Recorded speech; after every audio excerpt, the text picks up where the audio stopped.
Ladies and gentlemen, good day and welcome to the Coforge Ltd Q1 FY25 earnings conference call. Please note all participant lines will be in the listen-only mode, and there will be an opportunity for you to ask questions after the management's opening remarks. Please note this conference is being recorded. I now hand the conference over to Mr. Vikas Jadhav, Vice President, Investor Relations at Coforge Ltd. Thank you and over to you, sir. Hey, thanks, Inba. Good morning to everyone. You will have received our Q1 FY25 results. They are also available on the investor section of our website. So we have with us today our CEO, Mr. Sudhir Singh, our Chief Customer Success Officer, Mr. John Spade, and CFO, Mr. Saurabh Goel. We'll begin the call with opening remarks from the management team, and post that we'll open the floor for the questions. Before we begin, please note that some of the statements made in today's discussion relating to the future should be construed as forward-looking statement and may involve risk and uncertainties. Please refer to the disclaimer to this effect in our Q1 FY25 earnings press release. With that, I would now like to hand over the call to our CEO, Mr. Sudhir Singh. Over to you, Sudhir. Thank you, Vikas, and a very good morning and good evening to all of you across the world, ladies and gentlemen. Thank you for joining us today as we share our Q1 fiscal year 25 performance and the business outlook. Q1 has been a very eventful quarter for the firm. I am pleased to report that we have begun the fiscal year on a positive note, setting in place a very firm foundation for robust growth in the remaining quarters of the year. A 3.7% sequential CC growth excluding India, with a concurrent expansion in EBITDA by 210 bips YOY in the same quarter. A record headcount quarterly increase of 1,886. A very significantly improved operating cash flow of $23.2 million for Q1. And an ever-strengthening order executable next 12-month booked orders, which now is 19.3% higher YOY, gives us confidence that the quarters to come shall see robust and profitable growth. With regard to the acquisition of Cigniti Technologies, I am very pleased to report that we have already secured a 28% stake, and we shall secure 51 to 54% ownership of Cigniti during Q2 itself. On the 5th of July, we have assumed board and thereby operational control of Cigniti Technologies. Q2 results of Cigniti shall be delivered under the watch of the reconstituted team that is now running that business as we speak. Cigniti incidentally announced their Q1 results yesterday, where they declared a 2.4% sequential US dollar growth, a 16.7% sequential increase in their EBITDA, and a 10% sequential increase in their PAT. We expect that the Cigniti business shall show even greater momentum going forward, and we believe that a reflection of that performance will be their likely performance in Q2 itself, where not only revenue but also margin expansion is expected to be very significant. With a cash of $50 million in the balance sheet, the Cigniti business is healthy and poised for significant growth in the quarters and years to come. On a different note, we are now increasingly partnering with our clients to implement real-life AI programs going beyond just proof of concepts. For example, for an investment management firm, we are leveraging GenAI to automate generation of hedge fund reporting, reducing the time required for that process from weeks to hours. During the quarter, we also made available on the Microsoft Marketplace our Copilot offering to optimize the insurance underwriting process. Finally, before I get into granular details, I would like to call out that starting this quarter, as promised, we have started reporting government excluding India as a new vertical, and we have also started including OCF, operating cash flow, in the fact sheet. With that preamble, I shall now talk you through the quarterly performance and our assessment of the outlook. Starting off with the revenue analysis, I'm pleased to report that during Q1 fiscal year 25, the firm registered a sequential revenue growth of 1.6% in CC terms, 1.6% in US dollar terms, and 1.8% in Indian rupee terms, respectively. it is important to note that Coforge's global revenues from all markets outside India grew 3.7% in CC terms during the quarter. India in Q1 declined 30% QOQ and contributed only 3.8% to our overall global revenue. During the quarter, in reported terms, our banking financial services vertical grew 10.4% YOY and contributed 31.8% to the revenue mix. The insurance vertical registered a 2.5% YOY growth, contributed 21.4% to the revenue mix. The travel vertical grew 5.4% YOY and contributed 18.1% to the total revenue. The fourth vertical, the new vertical, government excluding India, grew 10.5% YOY and contributed 7.8% to the revenue mix. Other emerging verticals portfolio saw a growth of 12.4% YOY in Q1, and they contributed 21% to the total revenue mix. With that, I shall now move on to the margins and operating profits discussion. During the quarter, we delivered an EBITDA of $49.6 million, registering a year-on-year growth of 22.2%. This reflects an EBITDA margin of 17% for this quarter versus 14.9% in the same quarter last year. This is a sizable increase, you will note, of 210 bips YOY at the reported EBITDA level. Our PAT, adjusted for Cigniti-related transaction expenses, has increased by 26.9% YOY in US dollar terms, and that reflects a 148 bips improvement in PAT on a YOY basis. Moving on to the order intake for the quarter, very pleased to report an order intake of $314 million. This is the 10th consecutive quarter where the firm has reported an order intake of more than $300 million. We have signed 2 large deals in this quarter. One of these was in the banking sector with one of the largest banks in the world, and this was all centered around data and analytics. And the other one was with one of the leading airlines of the world. Our order executable book, which reflects the total value of locked orders over the next 12 months, continues to improve and stands at $1070 million, and it is now up 19.3% year on year. We also signed 10 new logos during the quarter. On the people front, and I believe this is important, at the end of the quarter, our headcount stood at 26,612, and we saw a net headcount addition of 1,886 people in this quarter itself. Utilization, including trainees during the quarter, stood at 81.6% compared to 81.7% in Q4. As I've noted earlier, the net headcount addition in Q1 for Coforge is more than the net headcount addition over the previous 4 quarters in fiscal year 24. Last 12-month attrition during the quarter stood at 11.4%. With that, I shall now request John Spate, Customer Success Officer Coforge, to walk us through capability and delivery highlights. Over to you, John. Thank you, Sudhir. I shall now touch upon the highlights for the quarter related to our delivery operations. In the banking and financial services sector, we've emerged as a strategic partner for a leading investment solutions provider with a 5-year vendor consolidation deal. We also signed an enterprise network deal with a global wholesale bank and closed a 3-year operations deal for a US regional bank to provide voice and back office support. The insurance sector has seen increased activity this quarter, securing a $20 million project to transform the core platform of a major insurance company.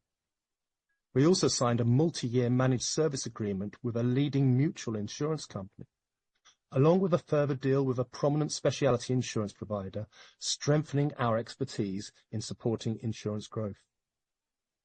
In the travel sector, we secured a key deal with a major US-based freight transportation company, implementing our Prism engine to automate their freight rating processes. Meanwhile, in the retail sector, we've been awarded a strategic 3-year managed deal to drive operational efficiency and customer experience for for a retail giant. We also finalized a major multi-year deal to streamline the supply chain systems for a major food distribution organization. Our government-based business, excluding India, continues to grow. One of the recent wins here was a 3-year managed program to design, implement, and support a mission-critical system for a UK regulator. Our AI capabilities continue to grow at speed, with new solutions being released to the market on a regular basis. The latest example, available on the Microsoft Marketplace, was our Copilot offering to optimize the insurance underwriting process, mentioned by Sudhir earlier. We created and deployed RASA, a rapid audio speech analysis, a system that uses Gen AI to analyze agent interactions with both voice and chat for feedback, that identifies areas needing improvement, providing insights on possible issues based on customer sentiment. We have continued to develop QE360, our platform that enables test lifecycle automation through AI to disrupt the testing landscape. Features include AI-based test case generation, low-code, no-code automation creation, AI-based test data management generation, automation self-healing, and AI-based visual testing. We've also developed and deployed AI Ticket Manager, our service desk solution that uses Gen AI to eliminate L1 activities and significantly reduces L2 tasks by analyzing, categorizing tickets and creating self-help to end users. To support our AI agenda, we have added 50 AI specialists to our team this quarter. We've also accelerated the upskilling of our 25,000 employees through our AI Spark training program. We have also cemented a partnership with Kofax to train a large team, creating an enterprise content management center of excellence for a large US-based technology service customer, setting the stage for future collaborations and a joint go-to-market strategy. We've received notable industry recognitions this quarter, including the Intelligent Automation Award by Pega, the Worldwide Emerging Industry Partner of the Year Award by ServiceNow, and European Partner of the Year Award by MuleSoft, the latter for the 10th consecutive year running. We've been recognized in the 2024 UK IT sourcing study by White Lane Research as an exceptional performer in application services, digital transformation, and cloud and infrastructure services. And finally, for the 4th consecutive year, Coforge was certified as a great place to work. With that, I would like to pass over to our CFO, Saurabh Goel. Thank you, John. Let me take you through some of the financial highlights for the quarter. As you are aware, in the past, our cash flow generation has been skewed towards H2, with the majority of cash being generated in H2.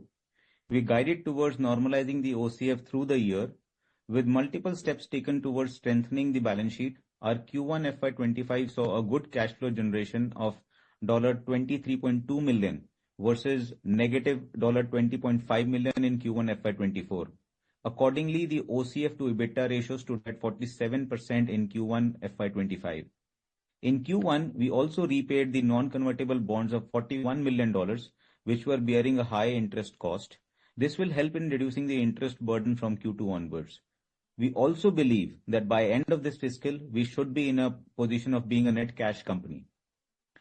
We had also guided for improvement in adjusted EBITDA margins for FY25 by 50 bips and flat reported EBITDA margins in the beginning of the financial year. At the end of Q1, we are up 189 bips from an adjusted EBITDA margin standpoint and 210 bips up in reported EBITDA margin standpoint. We have also started reporting the OCF in fact sheet from this quarter results, apart from the government vertical excluding India, as mentioned by Sudhir. On the non-operating side of cash, you would have noticed a significant increase in cash and cash equivalents by $266 million quarter on quarter. This is primarily on account of the QIP proceeds. We have been broadly as per plan towards the closure of Signity's acquisition, with 28% stake and the board control of Signity on July 5th, 2024. We now await SEBI's approval for the open offer. We expect to close the open offer in Q2, post which we would initiate the merger process, post approval from the board of both the companies, and this would take about 9 to 12 months from the initiation of merger. The effective date of merger is being contemplated as April 1st, 2025. Coming to Signity's numbers, Signity reported Q1 financial 25 revenues of 56.2 million, which was up 2.4% sequentially in dollar terms.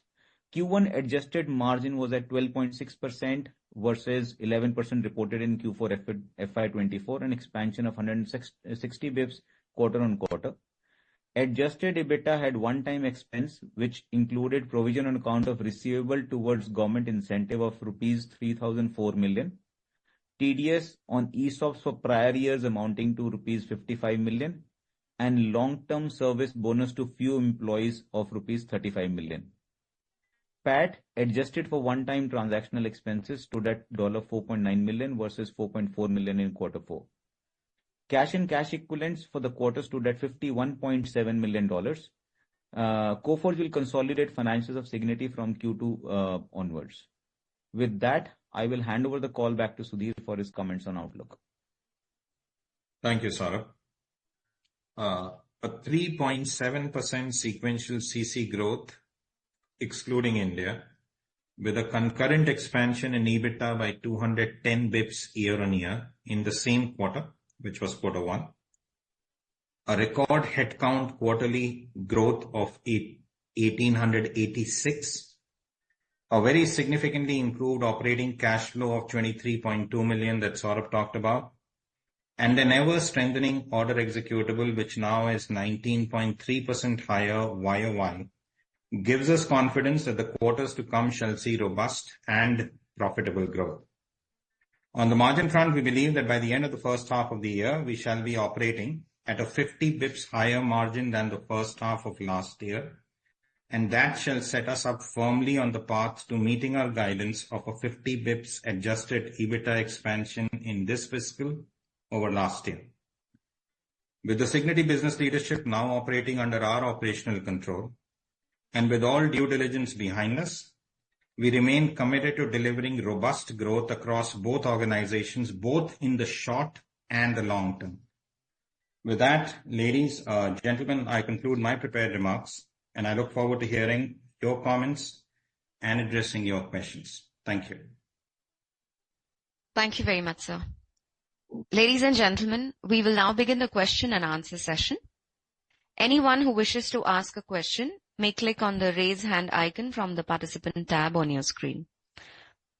We request participants to restrict to 2 questions and then return to the queue for more questions.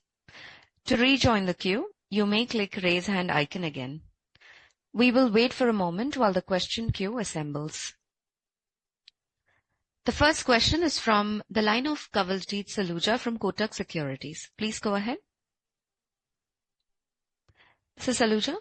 Hi, thanks a lot, and congrats to the team for a good quarter. A couple of questions. One is that, was there a wage revision in the current quarter? And if not, then, what would the profitability performance have been on a YY comparison if the wage effect was effective from 1st of April? Thank you for the question, Kawaljeet. Wage increase in our case has happened effective the 1st of July. If it had happened effective 1st of April, we believe margins would have been depressed by 130 to 150 bips. Broad assumption would be 140 bips. Okay, got that. The second thing, Sudhir, is that, while of course the overall confidence on growth is encouraging, right? I was surprised to see a weakness in the financial services vertical and a segment of the market which has shown some level of buoyancy. What would you attribute that to? And the final question. Sorry, actually, I just let me just complete the final question. The final question that you've spoken a lot about growth excluding the India government business.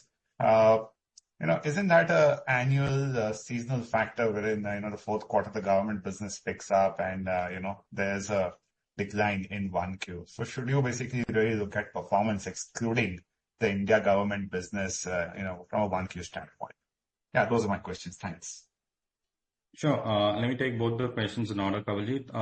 BFS, we believe it's a temporary blip, and that's a normalization that's happened because last quarter our BFS business had grown sequentially 6.4%. It is still YOY 10.4% higher. We continue to believe that the BFS business for us is going to continue to drive robust growth, and as we've indicated in the past, we would be disappointed if it doesn't register at least double-digit growth in this fiscal as well. So that's how I would characterize it. A temporary normalization for a business that's really been on steroids for the last 2 years from our point of view. Second, as far as growth is concerned, for us, Kawaljeet, we don't really see India seeing a spike. India has always been at only about 4% of our revenues globally. The last 2 quarters were an aberration where it went all the way up to 5.3%. This quarter, it's come down to 3.8%. So we don't see the seasonality in India on an ongoing basis. Last year was a bit of an aberration.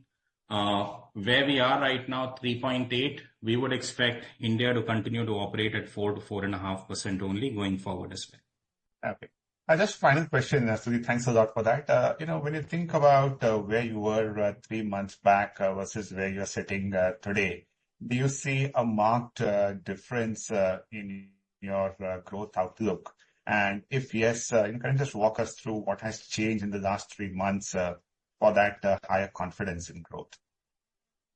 Sure. The first thing, Kawaljeet, is that on the margins, we see the demand outlook across financial services, particularly even though it doesn't reflect in this quarter performance, as having materially improved. We see the outlook for the travel aviation sector as continuing to be extremely strong right now. And we are seeing a rebound on our insurance business. When you look at our numbers, you'll find that all the 4 verticals seem to be delivering good broad-based growth on a go-forward basis. The second thing that gives us confidence is the fact that our next 12-month order book is increasing. It's now 1070 million, as I called out. More importantly, it's 19.3% higher than where that number was at the same time last year. And YOY numbers have for the last 2 quarters been increasing in line with the slightly improved macros that at least we see around the edges. The third thing, and I think this is the best reflection of where our confidence stems from, is the headcount addition. Out of the 1,886 net headcount increase, only 250 are graduate engineer trainee from colleges. The rest are folks who've been brought on board, and we will see upsides on the revenue front in the quarters to come because of the very strong headcount addition that I talked about. Fantastic. All the best. Thank you. Thank you. We'll take a next question from the line of Manik Taneja from Axis Capital. Please go ahead. Thank you for the opportunity and congratulations, Sudhir, for the strong performance. Just wanted to get your sense with regards to the headcount addition that we've seen in the current quarter. While the headcount addition is very impressive, the increase in manpower cost is much lower. So was this headcount addition skewed towards the later part of the quarter? That's question number 1. And if you could also talk about the significant step up in on-site hiring and the increase in on-site mix that we've seen in the current quarter. And the third question, once again related to the wage hikes, if you could help us understand what drove our decision to essentially defer wage hikes by a quarter, and how are we thinking about our plans to essentially manage our average resource cost, which was suggested to be a significant margin lever over the foreseeable future. So thank you for the questions, Manik. Headcount addition 1,886. 250 of those are graduate engineer trainees who will take between 4 to 8 months to become billable. 45% of the 1886 were BPO resources where the revenue productivity ends up being lower than where it is. And yes, the last piece around that is most of the headcount addition was towards the second half of the quarter. Even in cases where they've been assigned to projects, there is, as all of us know, a normal onboarding and a transition lag to billing that is in place. So that's how the 1886 headcount addition played out. The other question that you had was around wage hikes. Wage hikes, we've been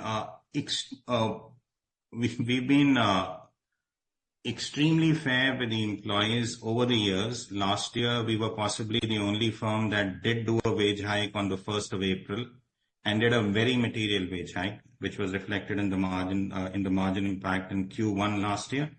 This year, the call that we've taken around wage hike was in line with what we've seen across the industry and in line with the fact that our ARC over the last 2.5 years has gone up almost 40% and needed a correction. That was the business call that led to that decision. Did I answer both your questions, Manik, or did I miss any one of them? So these are just to essentially get sense on how should we be thinking about this ARC cost on a go-forward basis, given the on-site step up in terms of hiring and the relatively subdued pressure on intake in the quarter. Yeah, the on-site increase has been a marginal increase, Manik. So I don't expect that to improve to adversely affect ARC in any manner. The program that we have in place to put a strong check on ARC is firmly in place and will continue to deliver. We will also announce in the rest of this week the name of the leader who's come in and is running global delivery for us, and the principal mandate, not the principal, but the most immediate mandate I've handed over to him as a global delivery head is to make sure that he works with Saurabh and his team to continue to keep a very sharp eye out on ARC, to make sure that at a minimum we deliver on our margin commitment and hopefully do slightly better than that by the time this fiscal year ends. And the last one before I get back into the queue, if you could talk about the weakness that we've seen in terms of revenue growth within our top customers this quarter, because it appears that the growth is supported outside of top 10 customers this quarter. Yeah, actually, Manik, the weakness was only in the top 5. Top 6 to 10 have actually done very well. Our top 5 have a preponderant number of banking clients. As I said earlier in response to Kawaljeet's question, banking has seen a normalization after, I believe, about 12 or 13 quarters of extremely significant growth. Quarter 2, we would expect banking and these accounts from the banking sector to bounce back. Thank you and wish you all the best. Thank you, Manik. Thank you. We'll take our next question from the line of Vibhor Singhal from Nuvama Equities. Please go ahead. Hi, thanks for taking my question and congrats Sudhir and Saurabh for a solid quarter. So Sudhir, 2 questions from my side. I mean, last year we did phenomenally well in terms of the overall revenue growth rate. Despite the fact, I think we faced challenges in the top clients in almost all of our verticals, be it travel, banking, insurance. What is the outlook on the top clients in those specific verticals for this year? You did mention that, of course, this quarter the banking sector saw some bit of a normalization. But how is the pickup in those specific lines in the insurance, the top 2 travel accounts, and of course banking as well? Do we expect them to have bottomed out and pick up the growth momentum, and hence the growth to be driven in the next few quarters by the top 5 and the top 10 accounts? Or do you think it's going to take some time to basically pick up momentum, given where they are at this point of time? And then I have a second question. Vibhor, we expect the momentum to be back starting quarter 2 itself. It might pick up further in the subsequent quarters, but quarter 2 should see this metric getting corrected. The intent always is to make sure that growth comes not from the top 5, top 10, and so and the subsequent accounts. So we would expect, with the normalization in this quarter around large banking clients getting corrected, these numbers to start falling back in the normal pattern from quarter 2 itself. Got it. And then if I can just secondly, if I can just pick up your brain on the travel vertical. Banking, of course, you've mentioned, and I think a lot of the other players in the industry are also commenting on pickup in USBFS. But how is the travel segment looking like? Because I think after the initial, let's say, pickup in spending post-COVID, most of the travel clients had kind of held back their tech spends because they were getting organic growth any which ways because of the surge in travel across the world. Has that spend revived? Are we looking at some deal closures in near future? And how do you see this vertical panning overall, given it didn't do exceptionally well last year? How do you see it doing this year? I see travel doing better than last year for us. We look at travel as a composite of three different subsegments. The first one for us, of course, is the airlines. For airlines as a whole, when we look at IATA data also, they are still looking at a 10.7% year-on-year increase in passenger demand for the whole aviation industry. And in this particular segment, we are clearly seeing a technology rehaul across airlines that is going on, especially after the Southwest fiasco that had happened December 22.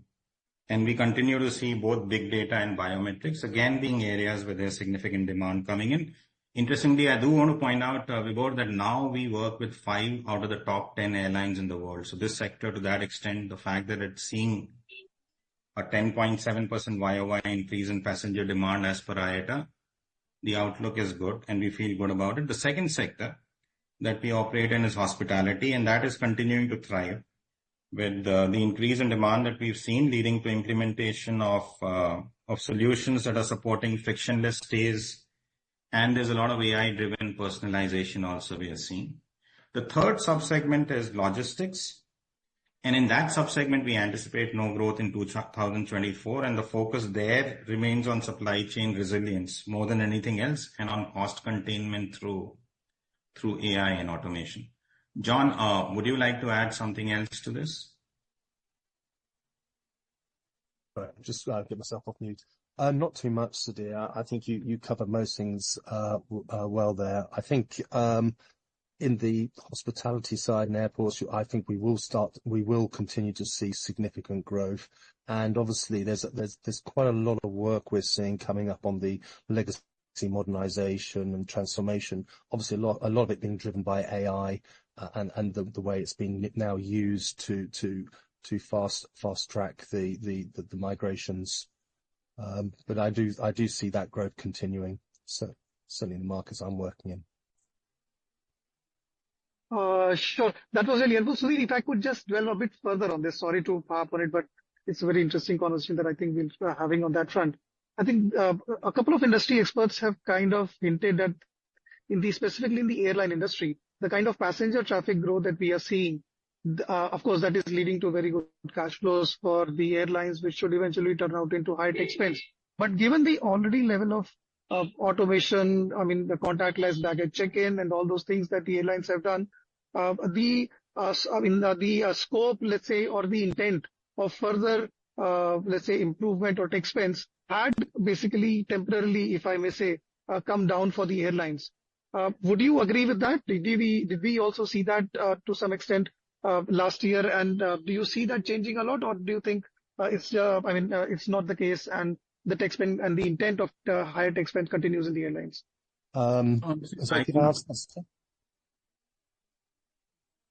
Sorry, John, did you want to say something, or should I was just going to carry on. I was going to say, but based on our findings so far, that the spend is continuing. A lot of effort is going into a lot of the operational back-end processes as well as the front-end customer experience.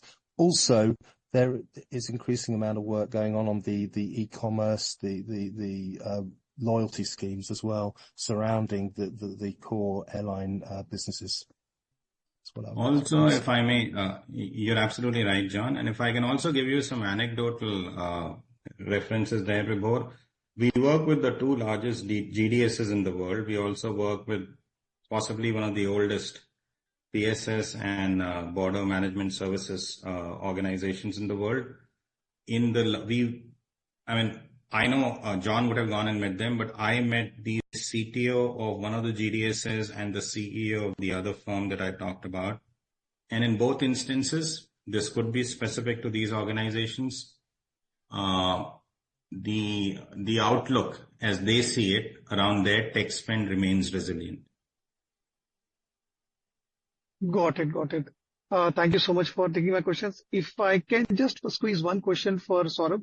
Saurabh, could you just help us elaborate what were the exceptional items for Cigniti in this quarter, and what is the core margins for the business that we are looking going ahead on a quarterly basis?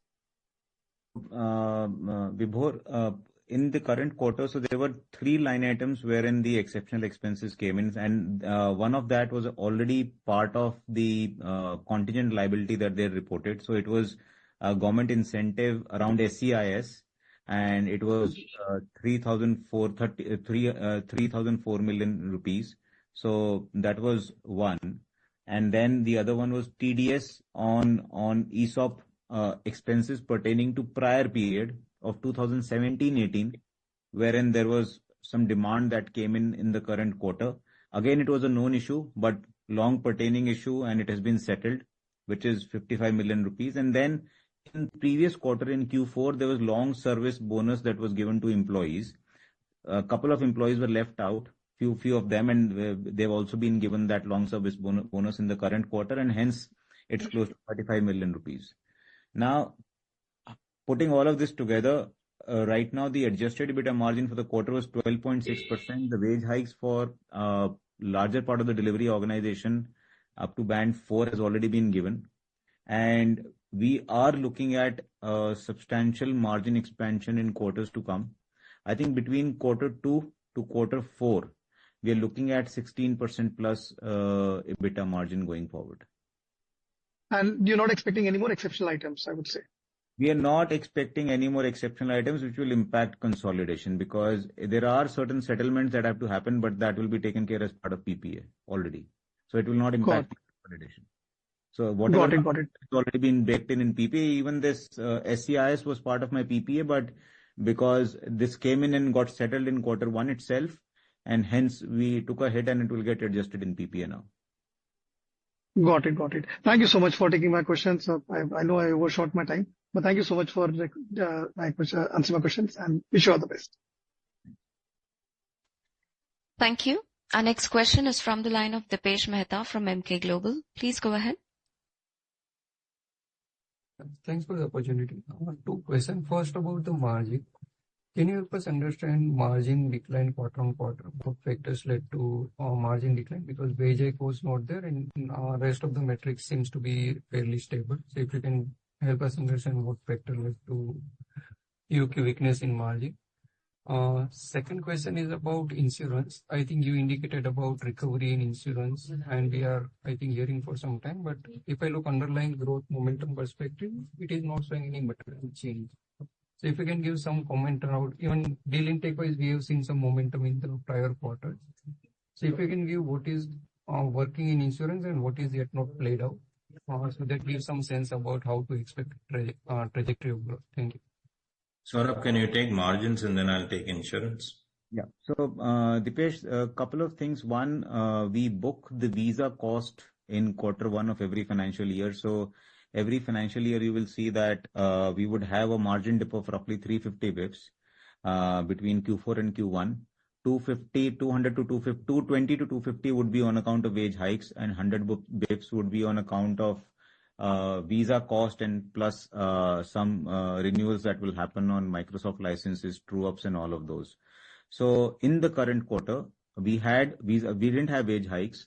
In quarter 2, we expect wage hikes to be much lower than what they have been in the past. Point number 1. Number 2, there was a visa cost that came in the current quarter. Plus, there was increase in on-site headcount, increase in on-site ramp-up that had happened, because of which the margins were lower. So these were primarily 2 reasons. And we are at 17.9% adjusted EBITDA in the current quarter. By end of H1, as Sudhir also mentioned in his remarks, we will be 50 bips higher versus the H1 previous year, which would mean that the drop in margins in quarter 2 because of wage hikes will not be as significant as it has been in the past. Coming on to the insurance question that you talked about, Dipesh, we had talked about a very significant deal in the last quarter.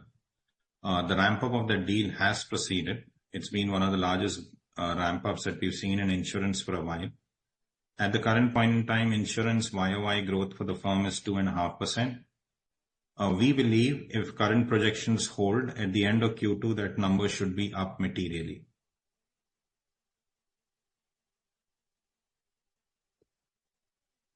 Thank you. Thank you. Thank you. We take our next question from the line of Ashwin Mehta of Ambit Capital. Please go ahead. Yeah, hi. Thanks for the opportunity. Just one question to Saurabh. Saurabh, in terms of the transaction charges taken this quarter, does it cover both the QIP as well as the acquisition? And do we envisage any further transaction charges going forward? Current quarter almost covers pretty much anything and everything that was done on the transaction. So a very minimal expenses on the merger would come in, I think, but we're pretty much done. Okay, fair enough. And in terms of the margin impacts for the next quarter, just wanted to, is it more like 130 to 150 bips in the next quarter? Yeah. Because of wage hikes? On account of wage hikes, but then there'll be some efficiencies, and hence I think the guidance is that we will be, from an H1 to H1 perspective, will be 50 bips higher. Okay. Thanks, Saurabh. Thanks and all the best. Thank you. Our next question is from the line of Ravi Menon from Macquarie. Please go ahead. Thank you for the opportunity, and congrats on really strong growth in Americas. I want to understand, why are we seeing that? And also in Europe, why is there a decline now? You had several quarters, I think about 8-9 quarters of good growth there, and finally that's down a bit. And on BFSI too, so you spoke about how some of this decline is just blip and we'll return to growth. But could you give some more detail about what sort of programs have come to an end, and are you seeing a spend start in a different spot or with a different set of clients? US and Europe, Ravi, is again tied to banking. The e-banking clients where we've seen the temporary blip in Q1 are largely Europe based, and that would explain the Europe performance. As far as BFS is concerned, we expect growth to come back from the same clients. There's just been, in some ways, a normalization, a bit of a pause that comes in between program transitions, but we are not seeing any change in the nature of spending, and we are not looking at newer clients to drive growth from because the relationships are unstable or the spends have dried up. That's not the case. A lot of the 1,886 people that we brought on board, a significant number of them have either already been aligned to some of these banking clients or will be aligned almost in the coming weeks. That's how we're seeing banking and insurance and Europe, I beg your pardon, from. Thanks, Sudhir. And the strong ramp up in BPO, is this related to travel or is this related to the mortgage business picking up? Could you talk a bit about that?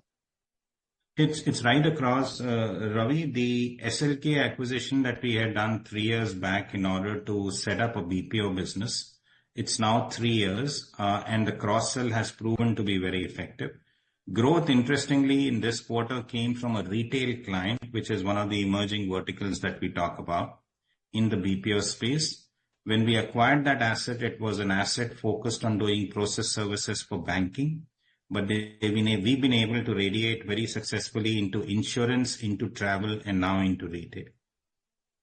Great, thank you. And on this airline customer that you acquired, is this something that is a major customer of Cigniti that you were hoping to get in, or that is outside the center, it's still to be tapped? No, these are none of what I called about as a customer was anything to do with Cigniti, because we will only talk about Cigniti clients starting Q2. The airline customer that it was a long-term Asia Pacific based airline client of Coforge, and the large deal was signed with them. Great. Thank you, Sudhir. Best of luck. Thank you, Ravi. Thank you. Our next question is from the line of Abhishek Kumar from JM Financial. Please go ahead. Hi, good morning. My first question is on order book growth. Sudhir, we have seen last few quarters the gap between executable order book growth and the revenue growth has kind of widened. Is it because the smaller deals which are won and consumed during the years have kind of dried up? And if that is the case, what gives us the confidence that the growth in executable order book would kind of necessarily translate into better revenue growth for us. Saurabh, would you like to take that? Yeah.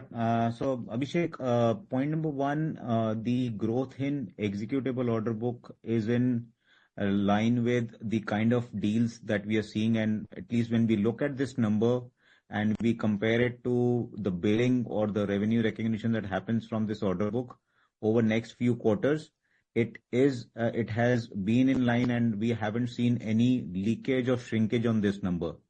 I think the only difference has been between the growth that we have reported versus this number, because this is from the executable order book to the reported revenue number. As we've always mentioned, there are waterfalls of three parts. One is the renewal that would come in through the year.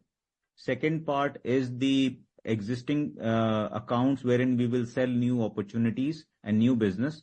And the third bit is the new customers starting to ramp up. So it is either the new business in the existing accounts or the new business with new customers wherein the slowness comes in. That is what is impacting the difference between the growth in executable order book and the revenue number that we report. So it's not that the shrinkage is happening in the executable that we have right now. Sure, that's helpful. My second question is on testing. I think in our prepared remarks also we mentioned a lot of Gen AI-led automation. And we also hear from some of your peers that testing is one area which is ripe for disruption because of Gen AI-related efficiency gains. Now, in that context, how do we look at Cignity's portfolio? Do you think there is a risk, because of AI, etc., in terms of volume deflation?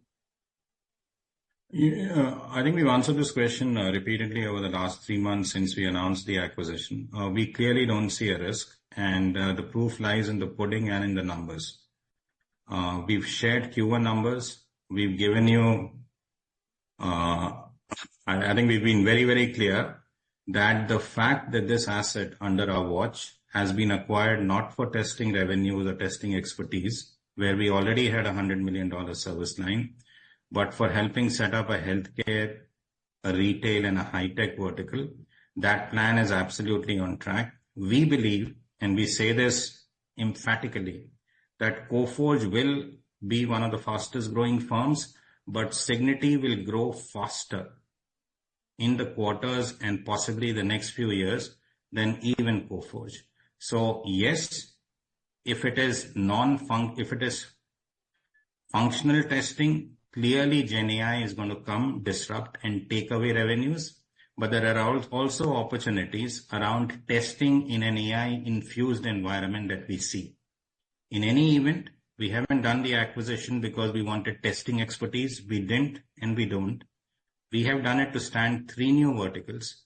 And given everything that we've seen with the team, given that now we have operational control over that entity, given that the sales head is now a leader, she has moved from Coforge to Cignity, given that I have best estimates for the next 3 quarters from her, given that Saurabh has margin estimates, and he talked about a very big jump in margins, we feel rock solid about the acquisition that we've done. And we believe not just Q2, but Q3, Q4, and next year will prove that this is going to be a high growth, high margin asset under our watch.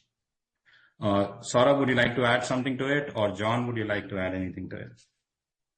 No, Sudhir, I think you've covered it all, but yeah, I would want to reiterate margin piece, Sudhir, at least for the business, because as we stand today, and the progression that we're seeing in Q2, Q3, Q4 margins for the acquired business, 16% is what we have guided, 14% is what they delivered last year, 12.6% is what they have seen current quarter, and I think 16% is bare minimum what we will do. The endeavor will be to exceed that number.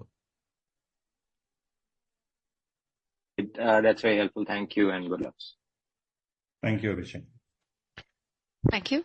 A reminder to our participants, if you wish to ask a question, you may click on the raise hand icon.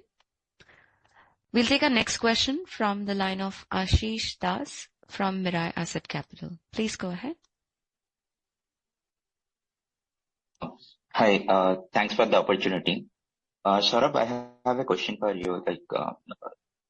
If you look at the segmental margin, the EMEA's segmental margin has declined and sits lowest in last several quarters. Could you just explain me what is the reason for that?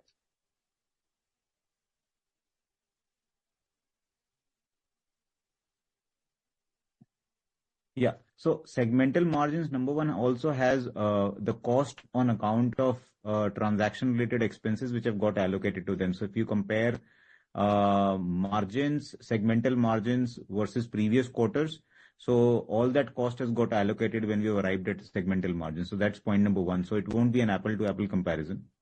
So that's point number one. Number two, the softness in the BFS vertical has led to a little softness in margins in that region. But otherwise, it's not that the margins for the segments have substantially gone down. It's because of the allocation of transaction related expenses. Okay. And the next question is on the ESOP expenses. This quarter it's on the lower side, and earlier it was mentioned that it would increase. So what would be the ESOP expenses going ahead in the remaining quarters? So, Ashish, ESOP expenses also function of grants being issued to the leadership team. So we expect the grants to be issued in the current quarter. And we had guided for 160, 170 bips from a full year perspective as ESOP expenses, and we stick to that guidance. Okay, good. And one question for Sudhir. Sudhir, see, you are giving right now you are giving the guidance for travel, insurance, and banking. So why don't you resume your growth guidance for the year FY25?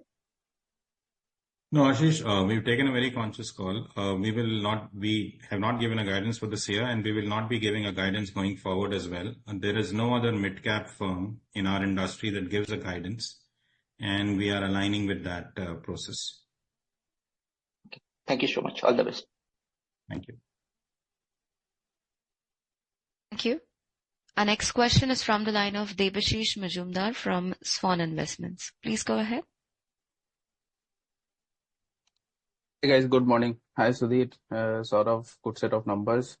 So two questions I have. Sudhir, if I remember last year, you very clearly called out that H2 there is not any recovery that you are seeing, where others were bullish. So the macro perspective, do you think that we are kind of bottoming out and things have started turning back? So that is the first question. And the second question is, I'm not asking for a quantitative revenue numbers, but earlier you used to call out a relation between your order book and your revenue growth. So currently we are around 19% order book growth. So is there any material relation that you can bring it out between the revenue and order book? Sure, Devashish. We believe that the demand has not just bottomed out, but that it is picking up. There was an initial phase when demand was falling, which is where I think we met more than a year back. There was a bottoming out. And now while we don't see a very rapid increase, but there is clearly a rebound on the demand front. It is tepid, but it is definite. As far as order book is concerned, revenue, the order book, you will notice on a YOY basis for the last 2 quarters has been reversing. Net of India, even this quarter, the revenue growth has been sequentially 3.7%, which is higher than the 2 to 3% band that we were normally operating in. So that at this point in time, while we have some more internal metrics that we are tracking, from an external perspective, what we would like to call out is on a YOY basis, order book is improving. Therefore, logically, in a very gradual manner, sequential growth on a YOY basis should also start seeing an improvement from where it is. Yes, sir. Back to that, I think the headcount addition is another metric along with the order book increase, which gives confidence. Yeah, absolutely. Yeah, so one last question on this headcount itself. This addition of headcount, especially in S&M, Is it more to do with cross-sell Cigniti capabilities, or it is like our organic business has so much of potential that we are hiring this much of number? This is It's an organic. organic business. There's nothing to do with Cigniti here. This is all Coforge, and this is all organic. Okay. Thank you so much for answering my question, and wish you best of luck. Thank you. Thank you. We'll take a next question from the line of Shraddha Agarwal from AMSEC. Please go ahead. Yeah, hi. Congrats, Sudhir, on a good quarter. Just one question from my end. How should we look at the depreciation and amortization cost after we consolidate Cigniti into our financials? Sure. Thanks, Shraddha. Saurabh, would you like to take that? Yeah. So, Shraddha, we should be expecting. So again, the purchase price allocation is yet not complete because we'll have to true it up depending upon the June financials. But we are looking at a pickup of $8.5 to $9 million in the amortization on account of purchase price consideration from Q2 onwards on an annualized basis. Okay, sure. That's it from my side. Thank you. Thank you. Thank you. We'll take our next question from the line of Chirag Kacharya from Ashika Institutional Equities. Please go ahead. Yeah, thanks for the opportunity. I have just one question. Within BFSI, amongst top 5 clients, which areas facing the normalization of growth practice-wise, if you can share? Yeah. No, this is as I said, it's just a temporary blip. Overall financial services industry, particularly as inflation levels in most developed markets are stabilizing towards the target levels. Given that interest rates appear to be reaching a plateau, the growth in spending isn't, as I said, on the margins, seems to be seeing a rebound. So this is a temporary blip for a business which has possibly been the fastest, and I'm not 100% sure if it's true, but possibly the fastest growing banking business across the industry globally. It's a 1 quarter phenomenon. We should be back on the growth path in Q2. So I won't call out anything that's a big concern. There is obviously right now a notable emphasis on upgrading core platforms to facilitate digital transformation imperatives.